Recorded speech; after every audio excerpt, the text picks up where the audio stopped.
आज हम भूगोल के वायुमंडल पर वार करने वाले हैं और ऐसी क्लास बहुत ही शिद्दत के साथ देखिएगा और अपने एग्ज़ाम में 2-4 नंबर गेन कर लीजिएगा। तो आज की जो क्लास है वायुमंडल से रिलेटेड है। वायुमंडल से क्या टॉपिक, क्या रिलेशन, सारा कुछ बनता है वो हम सब कुछ आज डिटेल में हम बताएंगे। तो चलिए शुरू हो जाइए वायुमंडल को, कंसेप्ट को क्लियर करने के लिए। आपके स्क्रीन पर वायुमंडल से सारी जानकारी दी गई है, फिगर वाइज समझाया गया है। जो भी वायुमंडल की परतें हैं उसके बारे में भी बताया गया है। वायुमंडल में कौन कौन सी गैसें विद्यमान हैं और उनका परसेंटेज क्या है, ये सब कुछ बताया गया है। तो अपनी नोट उठाइएगा और नोट्स में लिख डालिएगा अपने भविष्य को। तो चलिए आज हम वायुमंडल बिल्कुल से जीरो लेवल से स्टार्ट कर रहे हैं। जैसा कि आपकी स्क्रीन पर दिख रहा है, पृथ्वी को घेरती हुई जितने स्थान पर जो वायु घेरे रहती है उसको ही हम वायुमंडल कहते हैं। क्या कहते हैं? जो पृथ्वी को घेरती है, जो हवा पृथ्वी को घेरती है और जितने स्थान को घेरे रहती है उस स्थान को या हम क्या कहते हैं? वायुमंडल कहते हैं। अब वायुमंडल में जो गैसों का परसेंटेज है वो कितना कितना है, जो एग्जाम में हर बार पूछा जाता है। देखिए आपकी स्क्रीन पर वायुमंडल में जो गैसों का प्रतिशत है, परसेंटेज है, वो सब कुछ बताया गया इसमें। इस फिगर को आप ध्यान से देखिए। इसमें जो बताया गया है कि वायुमंडल में सबसे अधिक गैस कितनी है, कौन सी है और कौन कम है, कितना उनका परसेंटेज है, ये सब कुछ बताया गया है। आप देखिएगा अपने स्क्रीन पर, इसमें बताया गया है जो नाइट्रोजन है, जो नाइट्रोजन है ये आपको बताया गया है 78% बताया गया। जो वायुमंडल में सबसे अधिक परसेंटेज इसी गैस का है। कई बार ये एग्जाम में पूछा गया है कि बताइए वायुमंडल में जो परसेंटेज है वो किस किस गैस का सबसे ज़्यादा है, तो आपको सीधा से बता देना है नाइट्रोजन। क्या बता देना है? नाइट्रोजन बता देना है। ओके दोस्तों, जिसके बाद जो सबसे ज़्यादा पूछा जाता है वो पूछा जाता है ऑक्सीजन के बारे में। ऑक्सीजन कितना परसेंट है हमारे वायुमंडल में, कितने परसेंट पर उसकी लेयर है। तो जो दोस्तों ऑक्सीजन है ना, वो पाई जाती है, ऑक्सीजन वो पाया जाता है आपका 21%। कितना दोस्तों? 21% पाई जाती है। और जो 1% बचा हुआ ना दोस्तों, कितना परसेंट? 1% में इसके अलावा जितने भी गैसें हैं वो सारी 1% में आ जाती हैं। जैसे आपकी आर्गन है और भी कई गैसें हैं, कार्बन डाइऑक्साइड गैस है, कई गैसें हैं जो ऑक्सीजन और नाइट्रोजन के अलावा हैं, वो सारी 1% में आ जाती हैं।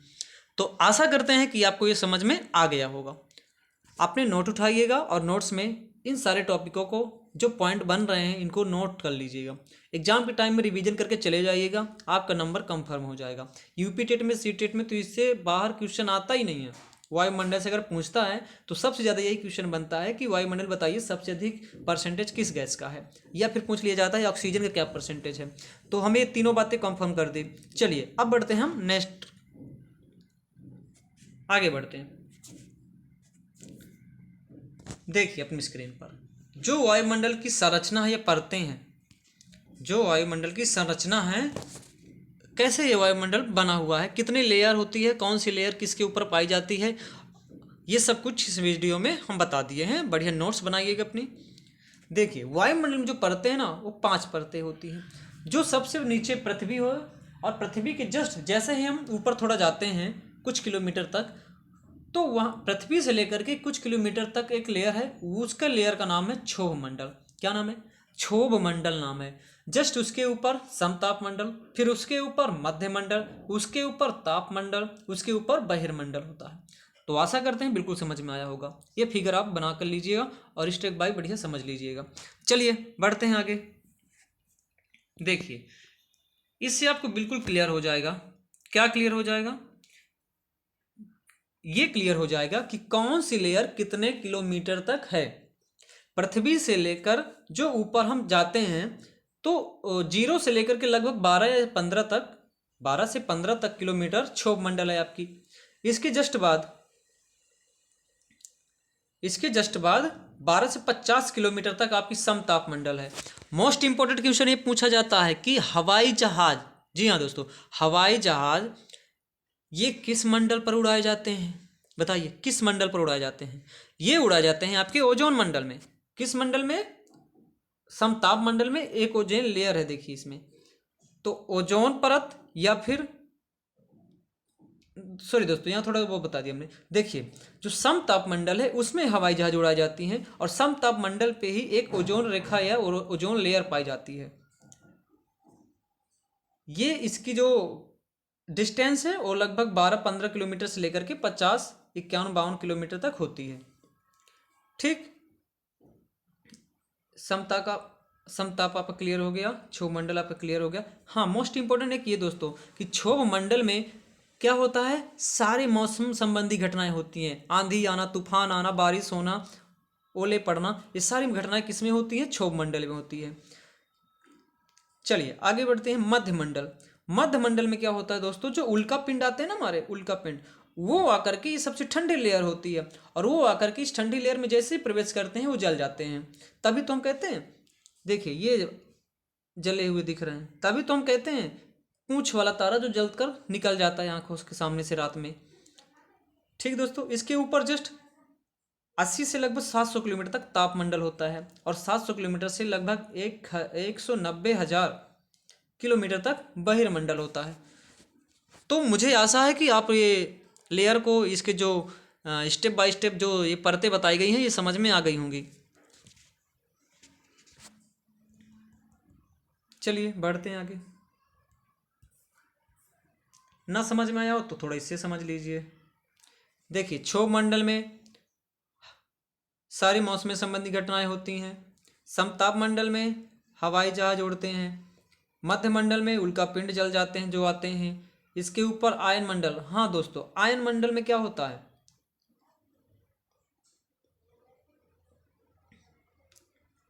इसके बाद बहिर्मंडल। बहिर्मंडल में क्या होता है दोस्तों, जो ये सारे हमारे रेडियो जो उपग्रह हैं ये सारे वहीं पर स्थापित किए जाते हैं। चलिए आगे बढ़ते हैं।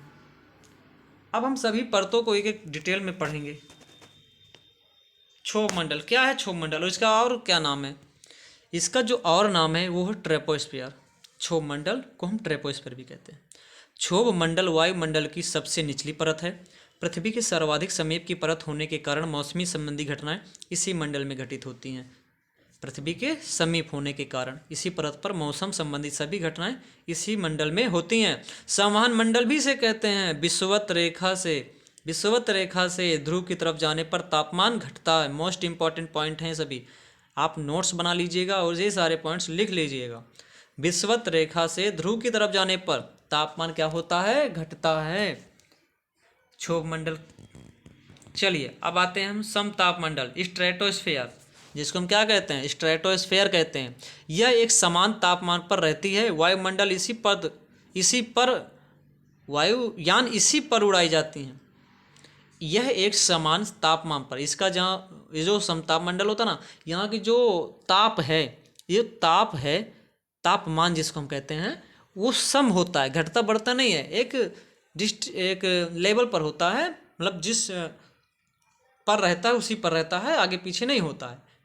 ठीक है, एक लेवल पर होता है। आकाश स्वच्छ होता है यहाँ का, इसीलिए, और यहाँ पर एक ओजोन गैस की परत भी पाई जाती है जिसे ओजोन मंडल भी कहते हैं। और इस परत पर क्या, हवाई जहाज़ें उड़ाई जाती हैं, वायुयान उड़ाए जाते हैं। मोस्ट इंपॉर्टेंट है, और उसका दूसरा नाम देख लीजिए, स्ट्रेटोस्फियर है। चलिए मोस्ट इंपॉर्टेंट एक पॉइंट ये बनता है कि ओजोन लेयर कहाँ पाई जाती है। ओजोन लेयर पाई जाती है समताप मंडल यानी स्ट्रेटोस्फियर पर। कंफर्म हो गया। लेकिन एक पॉइंट और छूटा जा रहा है दोस्तों, इसको समझिए। ओजोन परत की मोटाई डॉप्सन से नापी जाती है। किससे नापी जाती है? डॉप्सन से नापी जाती है। एकदम से दिमाग में सेव कर लीजिएगा और नोट्स बना डालिएगा। वायुमंडल से बाहर, इस वीडियो से बाहर प्रश्न नहीं जाएगा। ओजोन परत की मोटाई डॉप्सन से नापी जाती है। अब आते हैं मध्य मंडल पर। यह सबसे ठंडी परत होती है। इसमें उल्का पिंड आकर के क्या हो जाते हैं, जल जाते हैं। इसके ऊपर हमने क्लियर कर दिया था, लेकिन एक बार देख लीजिए नोट्स में। यह सबसे ठंडी परत होती है, इसमें उल्का पिंड आकर के जल जाते हैं। कंफर्म। चलिए आयन मंडल क्या है? आयन पाए जाते हैं, इस मंडल पर आयन पाए जाते हैं, इस मंडल में उपग्रह स्थापित किए जाते हैं, इस मंडल पर उपग्रह स्थापित किए जाते हैं। थोड़ा सा यहाँ पर करेक्शन करेंगे, जो हम इसके पिछले बताए थे उसमें हम ये बता दिए थे कि बहिर्मंडल पे उपग्रह स्थापित किए जाते हैं, लेकिन वहाँ नहीं, आयन मंडल पर स्थापित किए जाते हैं उपग्रह, जो आपके सैटेलाइट्स होती हैं। ओके, अब आते हैं वायुमंडल, जिसको हम बहिर्मंडल भी कहते हैं, इसको स्फीयर भी कहते हैं। इसको वायुमंडल का ये सबसे ऊपरी मंडल होता है, सबसे ऊपरी वाला। अक्रिय और हल्की गैसें इसी में पाई जाती हैं, और अक्रिय और हल्की गैसें क्या होती हैं, जैसे हीलियम, रेडान, पटान, ये सब क्रिप्टान, हीलियम और रेडान, ये सब हल्की और अक्रिय गैसें होती हैं। आशा करते हैं कि वीडियो बिल्कुल से समझ में आया होगा। अगर वीडियो समझ में आया है, थोड़ा सा भी आपको कुछ मिला है इस वीडियो से, तो अपने दोस्तों को ज़रूर शेयर कर दीजिएगा, और अपने दोस्तों से इस चैनल को सपोर्ट करिए। हम यूपी टेट की सारी तैयारी इससे करवाएंगे। अब इसके बाद हम एमसीक्यू मॉक टेस्ट भी शुरू करेंगे, प्रैक्टिस सेट करवाएंगे, हर टॉपिक का एक एक टॉपिक क्लियर करेंगे, इसके बाद सारे टॉपिकों का मॉक टेस्ट करवाएंगे इसी पर, और उसके प्रैक्टिस सेट लगवाएंगे। तो आप चैनल से ज़रूर जुड़ जाइएगा, सपोर्ट करिएगा चैनल को, और वीडियो थोड़ा सा भी सही लगा हो, और क्या कमियां हैं वीडियो में, हाँ सबसे महत्वपूर्ण, क्या कमियां हैं वीडियो में, ये कमेंट करके ज़रूर बताइए, क्योंकि हम उन कमियों को सुधार सकें। ठीक है ना। अगर आप लोग कमी हमारे ऑब्जर्व कर रहे हैं ना, तो हम कमियों को थोड़ा देखेंगे और उन कमियों पर सुधार करने का काम करेंगे, और जो अगली वीडियो आएगी उन कमियों को दूर कर देंगे। तो आशा करते हैं वीडियो समझ में आया होगा। तो जय हिंद, वंदे मातरम, आपके माता पिता को नमस्कार, जय हिंद, और लिख डालिएगा अपने सुंदर भविष्य को अपने हाथों की कलम से, और जुड़ जाइएगा। अब जो आपका लक्ष्य है उसको ज़रूर प्राप्त करेंगे आप। अपने माता पिता की सेवा सबसे बड़ा धर्म होता है, अपने माता पिता की सेवा ज़रूर करिएगा, और उनसे आशीर्वाद लेकर के अपने लक्ष्य को ज़रूर हासिल करिए, और उनकी देख रेख में कोई कमी मत छोड़िएगा, क्योंकि माता पिता ही आपके ओरिजिनल भगवान हैं, असली भगवान हैं। जय हिंद, जय भारत। वीडियो को सब्सक्राइब जरूर कर लीजिएगा, लाइक कमेंट ज़रूर करिएगा।